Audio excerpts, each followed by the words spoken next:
लीगलाइट academy और आज हम परेड की सीरीज जनरल नॉलेज सेक्शन में करने वाले हैं मॉडर्न हिस्ट्री।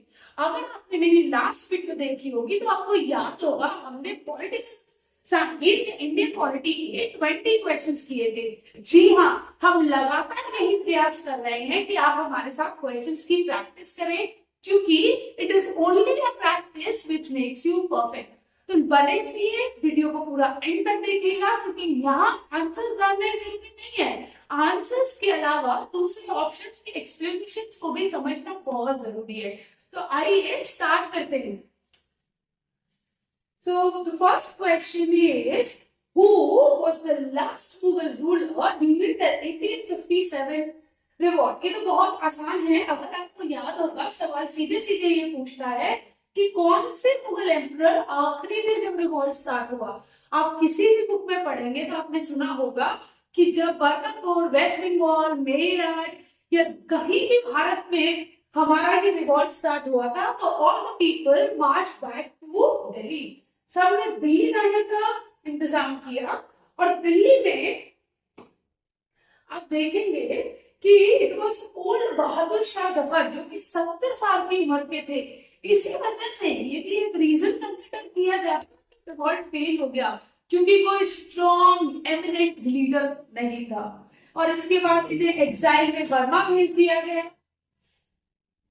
तो आइए देखते हैं next question, which is the revolt of 1857 in India is also known as what?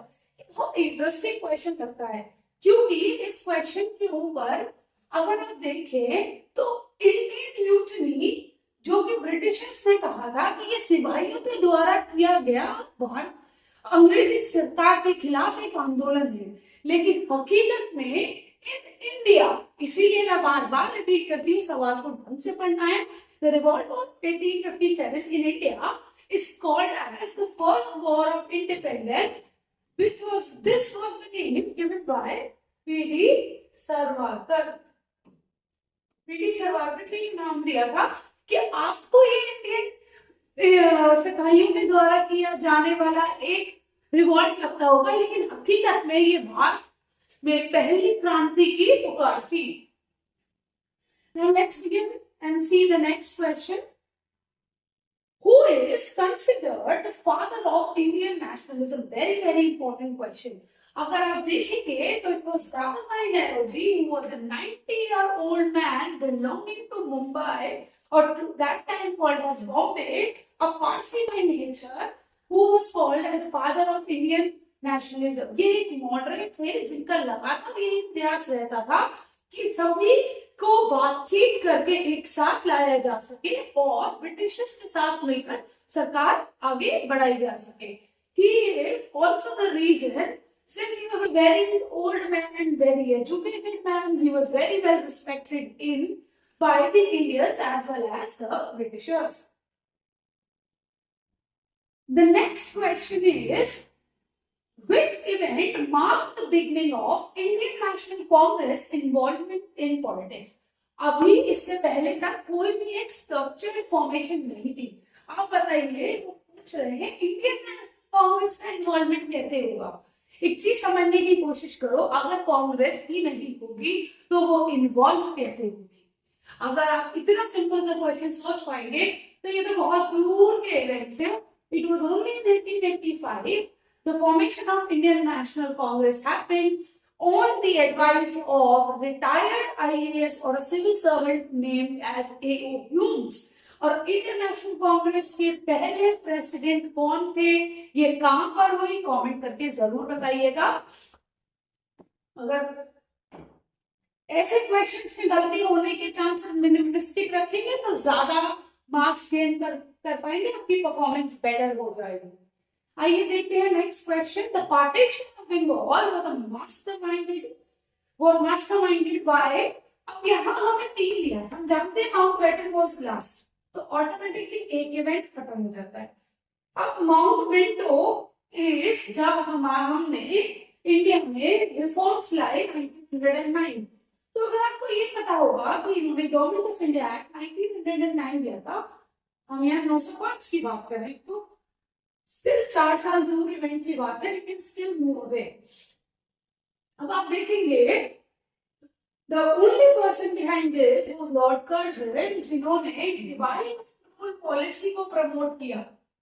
यही एक रीजन था कि भारत में पहली बार कम्युनलिज्म का स्पीड ब्लो डाउन हो गया था, क्योंकि लॉर्ड कर्जन ने एक कम्युनिटी को दूसरी कम्युनिटी के ऊपर फेवर कर दिया था। The next question is who authored the book Indian Struggle?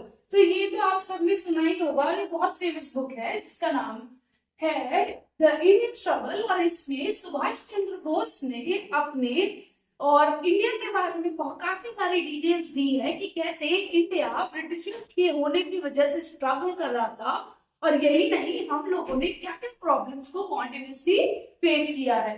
अब इसके बाद let's see the next question which is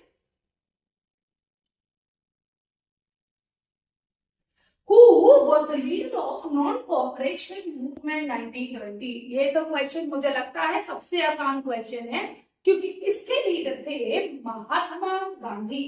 आप सबको पता है कि महात्मा गांधी ने पहला नेशनल इवेंट लॉन्च किया था आफ्टर चंपारण सत्याग्रह, क्योंकि ये एक ऐसा इवेंट था जिसमें उन्होंने हिंदू मुस्लिम यूनिटी को हाईलाइट किया। उसमें इंडिया को विमेन की पार्टिसिपेशन को उन्होंने इतना बढ़ावा दिया कि it is considered to be one of the very successful events in the Indian history. अब ये आपको पता है कि 1922 में चौरी चौरा इंसिडेंट की वजह से महात्मा गांधी जी ने इसे हैंड टू हैंड एंड कर दिया था इन फेब्रुअरी इन बरदौली, जिसको हम बरदौली रेजोल्यूशन के नाम से भी जानते हैं। कमेंट करके बताइएगा क्या रीजन था कि गोरखपुर में महात्मा गांधी ने पीक पे होने वाले इवेंट को तुरंत की तुरंत कैंसिल कर दिया। आइए देखते हैं नेक्स्ट क्वेश्चन जो है the salt march Dandi March took place in which year. देखिए इसको समझने का बहुत आसान तरीका है। हम जानते हैं सिविल डिसोबीडियंस के मूवमेंट के टाइम पर ये सारे इवेंट्स एक साथ हो रहे थे। 1942 तो हमें पता है क्विट इंडिया है, 1919 में रिवॉल्ट है, 1930 अब amidst the round table conference Mahatma Gandhi took a salt march from Sabarmati Ashram till Dandi, जहां पर उन्होंने एक सॉल्ट पिंच ऑफ सॉल्ट को अपने हाथ में लिया और बोला अगर ये सॉल्ट मेरे ही देश में प्रोड्यूस होगा तो मैं इस पे कर्ज क्यों दूं। And this was a massive breakdown in the Indian history, क्योंकि यहां उन्होंने जो स्टार्ट किया था तो he only had 10 to 15 followers, but by the time he ended the event there were thousands and thousands of followers that were those people who were following him. आइए देखते हैं नेक्स्ट क्वेश्चन। मैं आपको बार बार एक समझाती हूँ कि आपने जितने भी आप क्वेश्चंस करें उनको पहले ऑप्शंस को देखिएगा। अगर आप ऑप्शंस एलिमिनेट करने में आसानी रखेंगे तो आंसर द क्वेश्चन आपको डिफिकल्ट नहीं रहेगा। Which of the following session held in 1942 calling off the Quit India movement? बहुत आसान है। लाहौर सेशन पता है 1929 जहां हमने पूर्ण स्वराज की बात की है, लखनऊ सेशन 1916 जहां पर हम लोग बात करते हैं हिंदू मुस्लिम यूनिटी पैक्ट या फिर कहे मॉडरेट एक्सट्रीमिस्ट पैक्ट के बारे में, Ahmedabad was not a military but कह सकते हैं बॉम्बे सेशन। बॉम्बे सेशन में महात्मा गांधी ने बोल दिया कि it is time for India to leave everything and come together to free this country from the shackles of Britishers, और यहां उन्होंने स्लोगन दे दिया था do or die. Let's see the next question. The Rowlatt Act was passed in which year? पहले बताइए Rowlatt है क्या? कमेंट करिएगा कि क्या ये सही है कि आप किसी को भी अरेस्ट या डिटेन कर लें जस्ट बिकॉज आप उसे करना चाहते हैं और आप उसका कोई रीजन नहीं देना चाहते। बहुत अगर आप नॉन कोऑपरेशन मूवमेंट अच्छे से करेंगे तो आपको पता होगा कि 1919 का राउलेट एक्ट, खिलाफत एक्ट या Khilafat mutiny and also Jallianwala Bagh massacre were the several reasons कि हमने नॉन कोऑपरेशन मूवमेंट लॉन्च किया था। The next question is, who was the Viceroy of India at the time of Jallianwala Bagh massacre?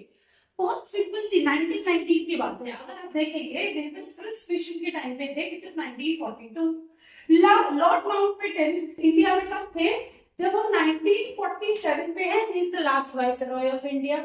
Karjan के बारे में तो कोई भूल ही नहीं सकता कि it is 1905 partition of Bengal. अब जरा मुझे बता दीजिए, आंसर तक आना मुश्किल है या आसान?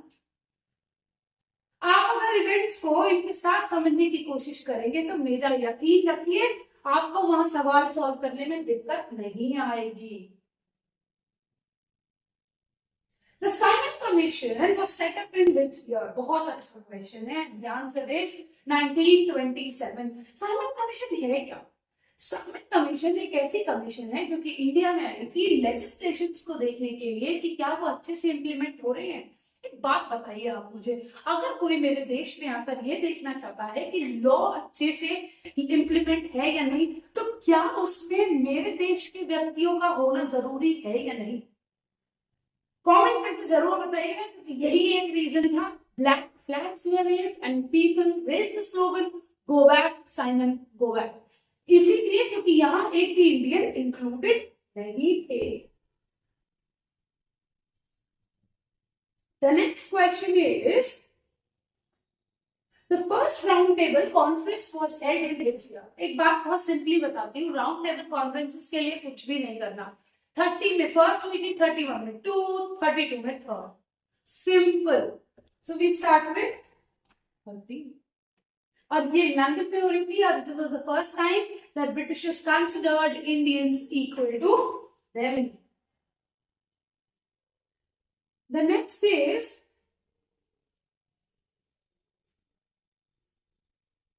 the Cripps mission visited India। अभी मैंने बोला लॉर्ड बेवल के टाइम पे क्रिप्स मिशन आया था, which is 1942। अगर आप देखेंगे 1940 में हमारे पास ऑगस्ट ऑफर था, 1942 का ही टाइम है जब हम क्विट इंडिया के बारे में भी बात करेंगे। और ये जो नाम लिया और ये हो गया हाजिर। Quit India movement was launched in which year? It was 1942 at the Bombay session where we called do or die. Comment करके बताइएगा जरा कि हमारे देश में सबसे सक्सेसफुल मूवमेंट कौन सा था जहां पर विमेन की पार्टिसिपेशन हाईएस्ट थी। आप बताइएगा, नहीं तो नेक्स्ट टाइम जब मैं क्वेश्चंस लेके आऊंगी तो इसके ऊपर एक छोटा सा डिस्कशन जरूर लाऊंगी, अगर आपके कमेंट्स मुझे वहां दिखे तो। Who was the first president of India? Who was the first president of Indian National Congress? ये बात बहुत अच्छे समझने की कोशिश करिए। Indian national Congress was founded in 1885। अब देखो 1885 में हुई थी, तो कंफ्यूजन मेरे ख्याल से इन तीन नामों में आएगा कि A.O. Humes, Dadabhai Naoroji, W.B.C. Banerjee. A.O. Humes was a retired civil servant जिसने सिर्फ सजेशन दिया था। दादाभाई नौरोजी सीनियर मैन, इसीलिए पहली बात तो कांग्रेस में रूल था कि जिस स्टेट से आप है वहां स्टेट का कोई भी प्रेसिडेंट नहीं बन सकता। मतलब अगर मैं दिल्ली से हूँ और कांग्रेस का सेशन दिल्ली में हो रहा है तो मैं प्रेसिडेंट नहीं बन सकती हूँ। इसी वजह से the W.B.C. Banerjee was chosen to be the president of INC because this session for the first time was held in Bombay। Next में आप देखिए दादाभाई नौरोजी के मिलेंगे। आइए देखते हैं next question. The direct action day was declared by which leader? बहुत simple question है। Direct action day was declared by Muhammad Ali Jinnah, where he straightforwardly puts the demand of a separate nation, calling it Pakistan। He said now it is the time for Muslims to decide कि उन्हें क्या करना है, इसीलिए पाकिस्तान की demand को रखने के लिए उन्होंने डायरेक्ट एक्शन डे लॉन्च किया। कमेंट करके बताइएगा कौन सी डेट थी। मैं देखती हूँ आप लोग कितना पढ़ रहे हैं, कमेंट में जरूर लिखिएगा। The round table conference was held in, अभी तो ये मैंने बताया आप सभी को, 1931 to 30। यार ये तो बड़ी जल्दी जल्दी चलता है। Yes, the round table conference was held from 31 to 32। अभी तो मैंने बताया ईयर। अच्छा इसमें कंफ्यूजन की बात नहीं है, आपको पता है 31 32 में दो मेजर है, ठीक है ना? तो 29 30 29 में तो कोई ऑप्शन ही नहीं था, तो इसमें इतना कंफ्यूज मत हो जाइएगा। The next question is the Lahore Resolution, which calls for the creation of Pakistan, was passed in which year? ये आप मुझे कमेंट करके जरूर बताइएगा कि लाहौर सेशन के टाइम पर मुस्लिम लीग के कौन से लीडर थे जो इस सेशन को लीड कर रहे थे. The time is 1940.